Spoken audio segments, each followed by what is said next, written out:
Welcome po sa Cooking Alasen. Gagawa naman po tayo ngayon ng napakasimple at masarap na pulburon.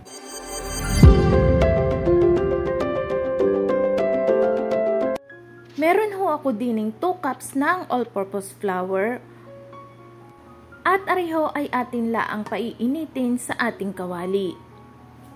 Hahaluin laang ho natin hanggang sa medyo mag-brown yung kanyang ilalim. Pero hindi naman ho totally brown, kumbaga light brown laang.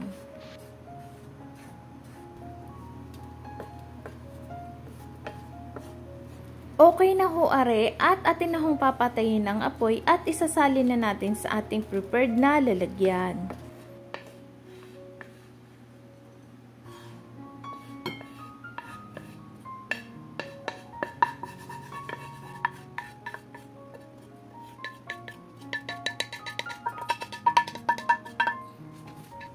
Habang mainit pa ay maglalagay na ho tayo ng butter.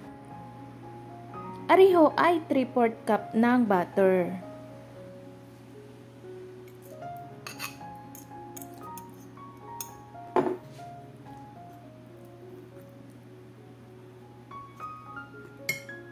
Maglalagay din tayo ng 1 cup ng powdered milk. Ang akin hong ginamit din ay Bear Brand. Pero kahit anong brand ay pwede nyo gamitin. At 1/2 cup ng brown sugar. Kapag pulburon ho ang inyong gagawin, ay much better na brown sugar ang inyong gagamitin. Haluin laang ho nating maigi hanggang sa mag-well combine na yung ating mga ingredients at matunaw na yung ating butter. At kapag kagarinin na yung kanyang itsura, ay pwede na ho natin aring hulmahin. Wala ho ako nung single na hulmahan, kaya ariho ang aking gagamitin.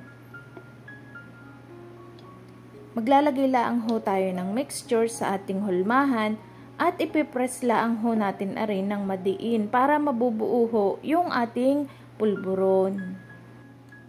Kung kayo ho ay nakaabot na sa puntong are, huwag naman ho sa inyong kalimutang mag-like at mag-subscribe sa Cooking Alasen. At i-hit ang notification bell para updated kayo sa mga bago nating upload na recipe. Mura na, masarap pa.